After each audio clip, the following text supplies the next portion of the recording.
Hello, everyone. Welcome to Intersections in Learning.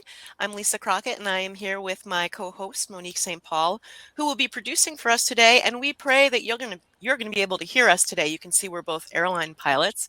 After last 2 weeks ago, that was a lot of fun, right, Monique? Oh, You she's waited got until I herself mute muted. myself. Yeah. There we go. Yeah, that was a lot of fun. We will be posting a post interview we did with Adrian so that you guys can actually hear the fantastic conversation very shortly. That's on me. So that will be coming out later this week. So our guest today, though, is Daniel Pelegero of Retail Payments Global Consulting Group. Did I say that correctly? Oh, it's a Dan? mouthful. Oh my Yeah. God. And I've known you for a long time. I'm embarrassed that I couldn't get that out quickly.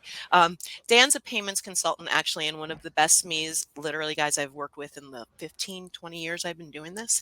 And that is no lie.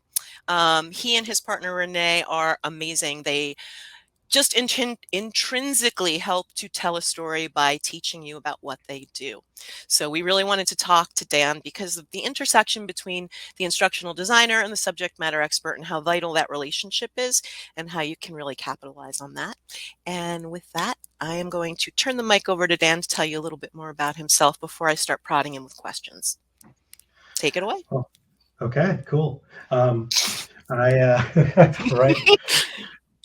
So specifically, my background is I was a film major and ended up working in LA as a local 80 grip. You might have heard a little bit about the IATSE strikes that were recently averted, and that was a world that I used to be a part of. I joined essentially what's a family business of payments consulting, to which I went, what is payments? Why are we consulting on it? And you mean the name, you mean this really long name actually has a standing? And what we basically do is we work with fintech companies, banks, large enterprise companies on how they move money. And so it's this ultimately really esoteric, obfuscated thing that it's incredibly intellectually stimulating, but it's predominantly a business of middlemen. And a lot of how we spend our time is now around managing how people look at that ecosystem and how they can navigate within it. Sorry about that. That was distracting. I dropped off. Daniel, I'm so sorry I lost you for technical difficulties. Please stand by while my brain resets. Wow. Okay. I think I got it now. So when you talk about that and then we think about the work that we've done together, right? We have one client that Daniel and I share. When you think about your role as a Smee on the work that we've done, both the past work and then the work that we're currently doing in an autonomous learning project, like how is that different or similar to what you and Renee have done before? I know you guys have done a lot of live work and So I think with the live work, because there's doing like a webinar and it's just like, I'm going to tell yeah. you information for 4 hours. There's a wealth of information. This is now the thing that's the most important thing that you ever had to worry about. But ultimately, it's an information dump, right? Yeah. And the idea also now really becomes around the things that the companies want from their employees when they're going through a training. And that's sometimes the resources or the how quickly can I be ready on day one to do the job stuff. There's the stuff that the employee wants out of it, which is just how do I make sense of what's going on, or how do I get the specific question that I know I need answered right now. And those are usually very concrete and specific items, but they're so wide ranging. And then there's the stuff that folks like Renee and I are obsessed with, which is, no, you have to see the world the way we see the world, because no one's told us the way the world looks in a way that makes better sense than how we've come to it. So it's taking kind of those three different viewpoints and trying to make something that someone can walk away with, I think, a coherent, tangible value. And so to do that in an autonomous fashion really then comes down to, I think, really strict adherence to what is this program actually trying to achieve, as opposed to what's more important in a live session, which is going to be that back and forth, that conversation, getting someone's question answered in because the engagement it's a totally different in these type of channels. that's like the dream, wouldn't it be, to do the autonomous learning, have all those pieces in place, and then come together and have that conversation and really plan for that, which isn't usually a luxury we get when we're planning autonomous learning. It's usually, I want this so that it's an engine and it runs itself. But I mean, do you see more value in bringing those conversations together? I mean, 100 for what we do, 100%. We're talking like this. The industry we're doing was. I assume we're talking with a more predominantly American audience, right? Hmm. Well, yeah, So, I mean, we are a mixed audience. I shouldn't say that, but I'd say predominantly US. And Luis, if you're here and you have any numbers, we'd love to hear those. Sorry. but I guess ultimately we're all familiar with how with credit cards and debit Hmm. cards, and that's very much the work that we're doing together. And with that, we're talking about essentially two forms of technology and how they relate with Yeah. several different players based off of these 1,000-page rule books that have been curated over the course of now 50 years.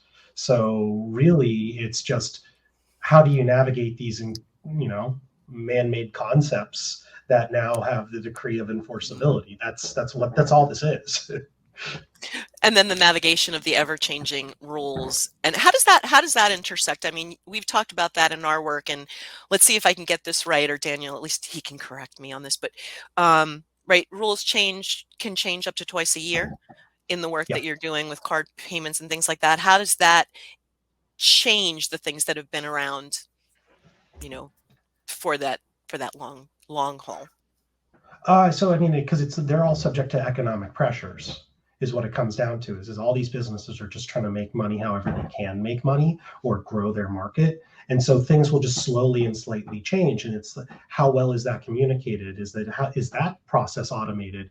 A lot of the time, it's not. And then also, how much time and space do other people have to go out and do that learning, Mhm. either by with their own, whether it's their own like vendor or whether it's with their own peers. And it's incredibly messy, and there's a lot of noise. So even just in the work we've done, I think it's just been very much a case of like, well, what can we say is absolute and concrete? And the amount of times Right. we've gone, well, we don't want to really throw that much that's absolute and concrete with something that you want absolute and Yeah. concrete learning objectives to, because Yeah. uh, you're potentially killing the lifespan of the work that you and I create. Yeah, and there's So that. there's Yeah. diplomacy that's very much like tied to it that it's hard to justify an ROI to, but it's Yeah.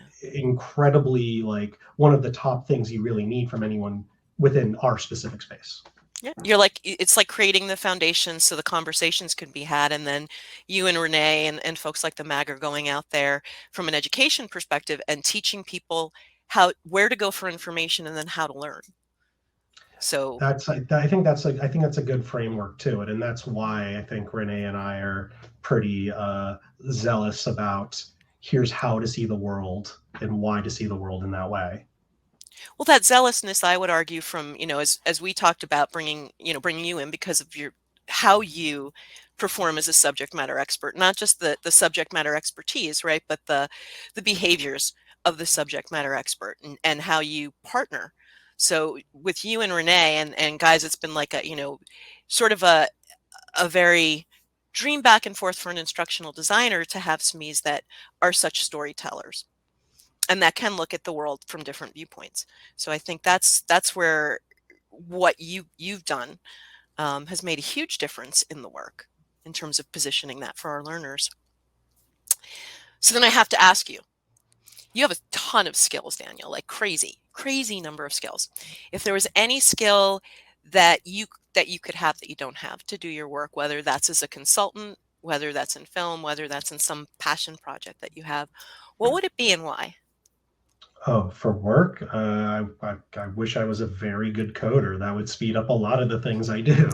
Um, for outside of work, ultimately, I think it's just a lot more like how can I get my hands on a lot more, uh, very dangerous power tools or heavy machinery, so I can just Oh play with that my. stuff more in all the different ways and shapes that the outputs could end up looking like.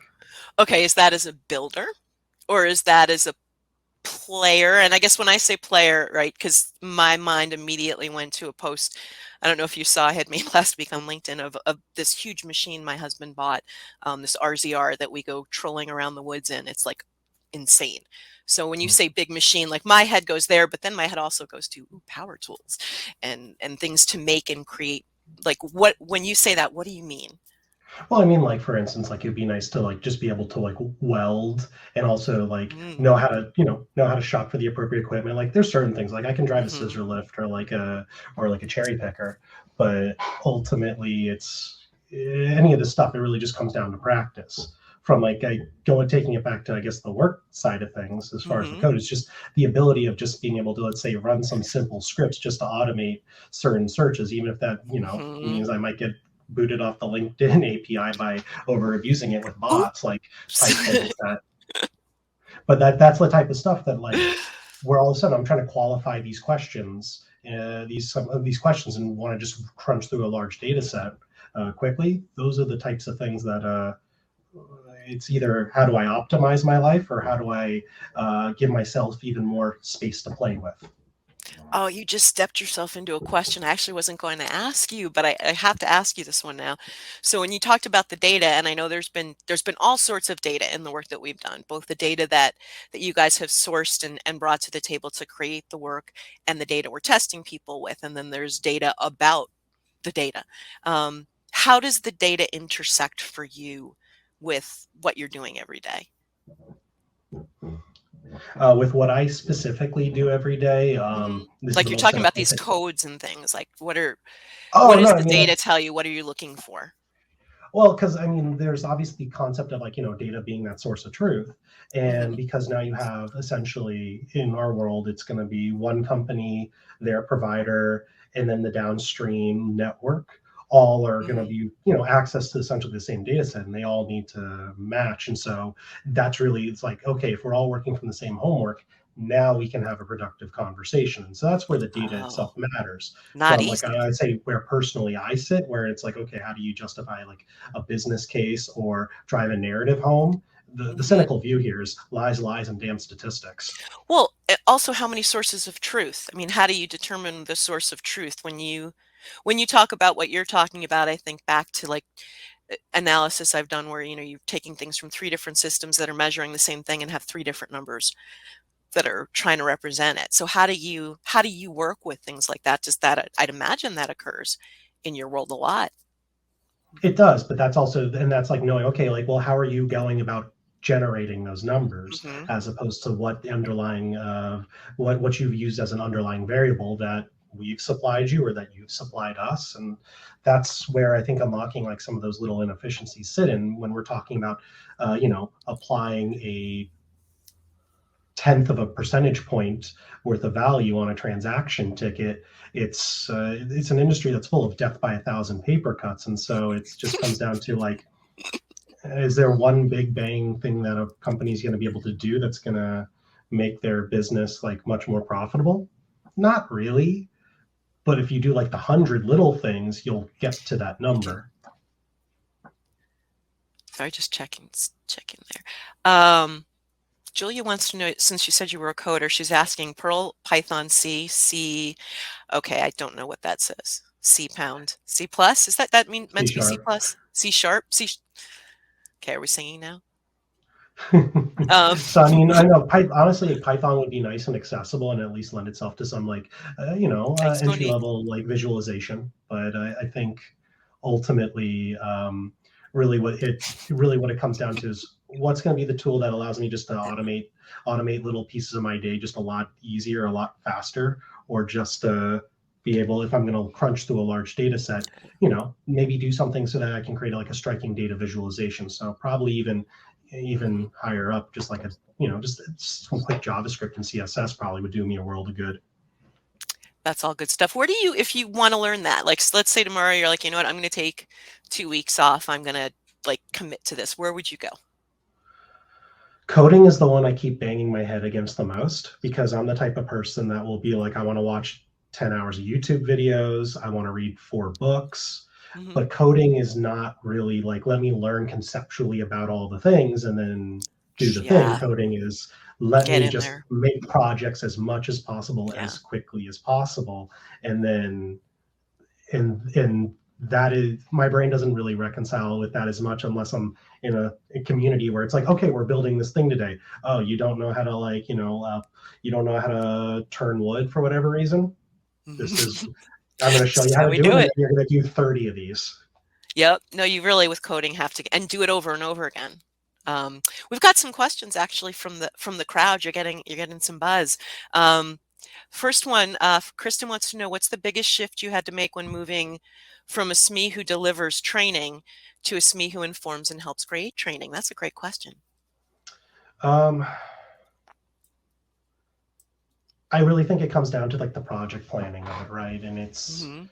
because there is usually, if I'm getting in the amount of prep work that goes up front. Like, I think Yeah. when a client asks, hey, we want you to deliver this live training, and you say, okay, well, here's the curriculum, here's the topics we're going to cover, and we're Yep. just going to walk through it, and we're going to tell you the story of the thing. Okay, fine. But like, because there's at least that back and forth. Really, what I think the client's paying for in that type of a scenario is the exchange, the ability to ask the questions and get an Yeah. informed, knowledgeable answer.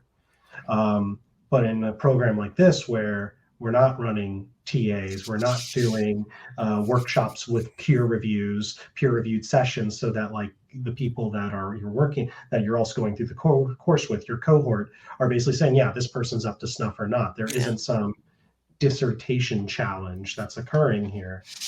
It becomes a lot Oh, more now along the lines of, okay, like, not just what do we need to tell, but then how do we measure it, and what are we yeah. testing to get there? And I think it gets a lot into the like the how might we challenges that we've done, because Hmm. ultimately that's going to be eventually what we build into how we go about doing the things. And then it just Yeah. becomes a constraint of, well, how long is this going to take, and is it in budget, or do we need to, maybe be a little bit less precious about what we're trying to do here? Yep. And we've certainly hit that, hit a couple of those marks pretty hard, actually.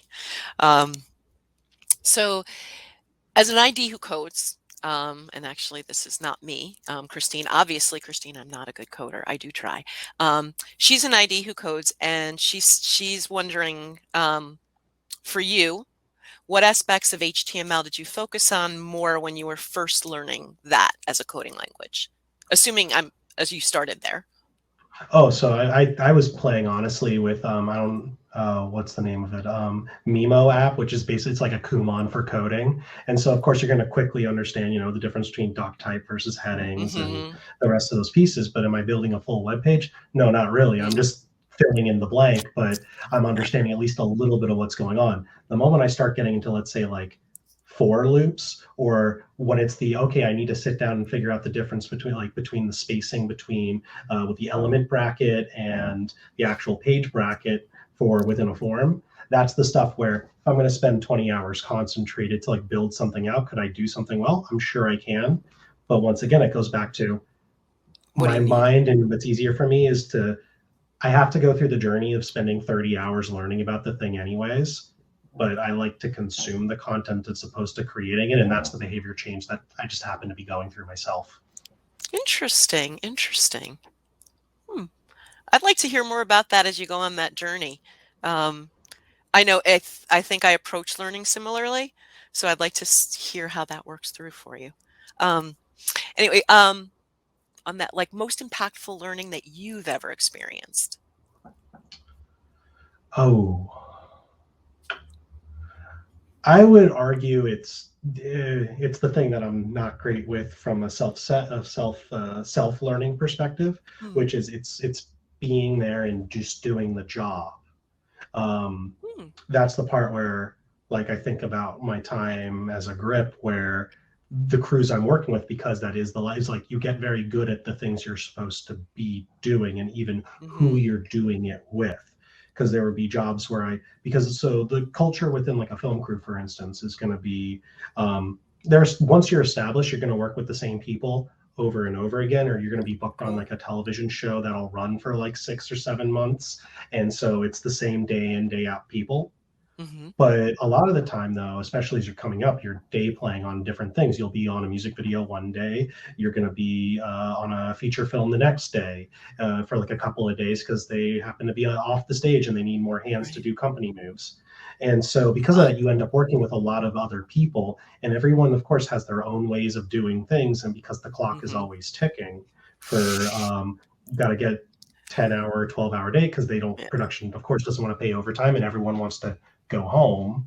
You end up kind of also seeing who works well in what types of ways, as well as also Mm-hmm. when to let control go, because there is that like, am I really going to spend all this time investing in all these people that I might not see this person again for another 2 years on the job?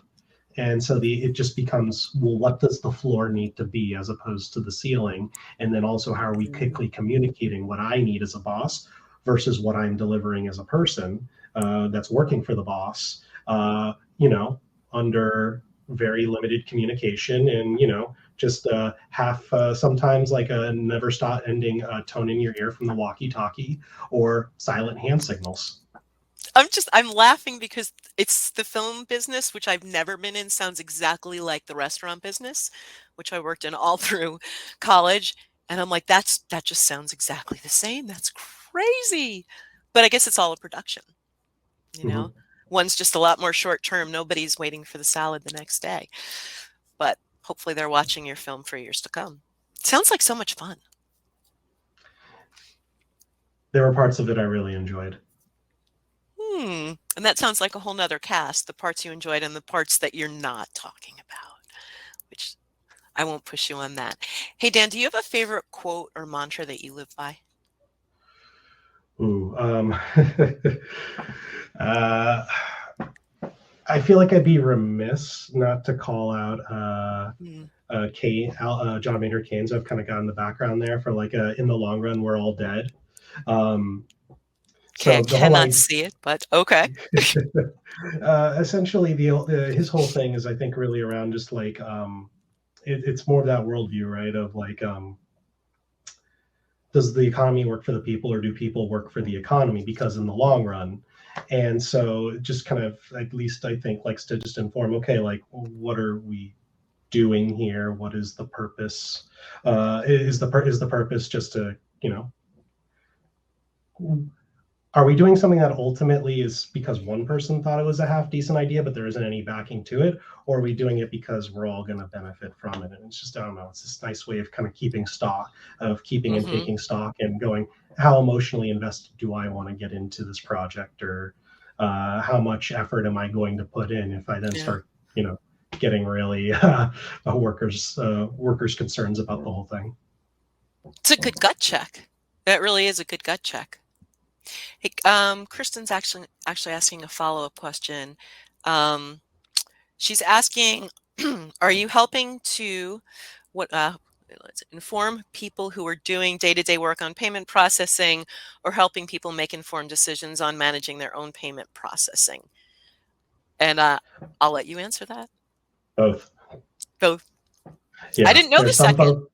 Okay. Yeah, there's some folks who are just like, hey, can you look through our books and Hmm. tell us where the inefficiencies are, or what we should be doing? And yeah, that's one part of the job. The other part of the Hmm. job is, okay, how is your architecture designed today? What are the Hmm.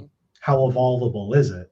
Given that, we're also in a place where, you know, think because we're in Web 2.0, and you've got everything's running on some form of a cloud service now, Hmm. that the pieces have never been easier just to WikiWap is the term for like a Squarespace type or a Wix type website, where it's just Okay. like you're just going to grab different Oh, the elements WYSIWYG. and Yep. WYSIWYG, yeah, Hmm. where you're just going to piece them all together. And now a lot of websites really are just different configurations of Hmm. different AWS or Google Cloud Yeah. services, all just now configured in specific ways with just different language abstracted on top of it, just to connect it all together.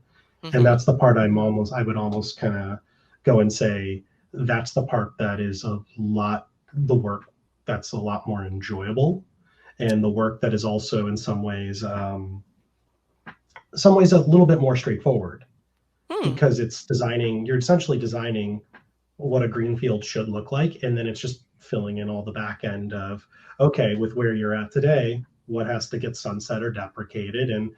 migrated, and how does that happen over a period of time that it makes sense. So you guys are really, with a lot of your clients, I'd imagine, at the pinnacle of their tech transformations. Well, hopefully you're in it earlier than that peak, but I they think so. really, yeah. Because well, that's the thing is like a payment is it's the blood flow of a company, right? If you turn Hmm. off the spigot because you Yep. stop accepting a payment, then the company has you basically cut off the source of water. So Hmm. to mix my metaphors. No, that makes complete sense. So I think I'm looking at our time. I know that we're getting close to the half hour you promised us. So now we're going to go into the ever dreaded speed round, Daniel. Are you ready for that? Sure. Okay. What's the last song you listened to? We'll start easy. Ooh. Oh, Bertha by the Grateful Dead. okay. And actually, before I continue, I don't know if I've lost my co-host or not. Monique, are you going to jump on and do the speed round, or have you gotten locked out? I think she might have gotten locked out. That is why I'm asking. Oh, I don't hear her. I don't see her in the background. Okay. I think she disappeared like I did a couple weeks ago. All right. Back to the questions. What's the last thing you read? Last book you read? Last book I read was on public banking. This professor named Thomas Marwa. It's basically it looks at all these different like publicly owned banks that whether it's the Sparkasse in Germany, the Workers' Party Bank in Costa Rica, the Chinese Development Bank, and it starts talking about okay, like how can these banks be used to start promoting projects that we start using the economic levers for decarbonizing our planet, definancializing it, and Wow. democratizing it. That is so far above my head. I'm not even going to say anything else, but it sounds like a great book. So, um, favorite form of entertainment? Oh, I mean, hiking because but that's probably a little too participatory. Otherwise, I mean, it's I think like anyone else, marathon television watching. Hey, I like hiking too, but marathon television watching is not bad. If you were a, if you're a fan of anybody, who are you a fan of? Oh, Canes, 100%. Okay. So like, Um, look, you figure out how to pay for two wars and create like economic prosperity while also figuring out free healthcare for an entire country. Like that's hero status in my that's book. that's the stuff. So how do we get that? How do we get people to make that a little more viral? Um, as opposed to the Kardashians. Sorry. And that just because I looked at the next question, which is guilty pleasure, and I don't know why that comes up for me. It's not, but what's your guilty pleasure? Oh, what do I feel guilty about? That's really the question. Like that requires Ooh, shame. I love this guy. Oh my God. See, now you guys know why I like working with him, right? Um, okay. Last PG thing that kept you up late at night. Last what that kept me up late at night? PG thing that kept you up late at night. Oh, I've got a friend in town that was he travels a bunch for work, and so he's only in town for like a week or two at a time, and it was just one of those nights where I just was like, I'm staying fully sober that night, and it is okay. Like we had a great dinner. I'll come in. I'll have a solitary beer. That's the only beer that was had. Then I look over at the clock at one point. It's 3:30. I need to go home. Just That's one more awesome. thing. 4:30. I need to go home. 6 a.m. I'm going home now. Stop it. Like I love you, but we're done. Oh, that's so great, though. Those are the best conversations. How often do we Mhm. get to lose time like that? That's the thing. That's the thing. Okay, last question before I let you go. Um, could your partner or best friend, not your dad, accurately describe what you do for a living? Yes, but We are that's now two. because that best friend also is someone who's been very instrumental in teaching me how to clearly synthesize my thoughts into something essentially brief. Still, you and Monique are the only two so far. So we are 2 for 8, guys.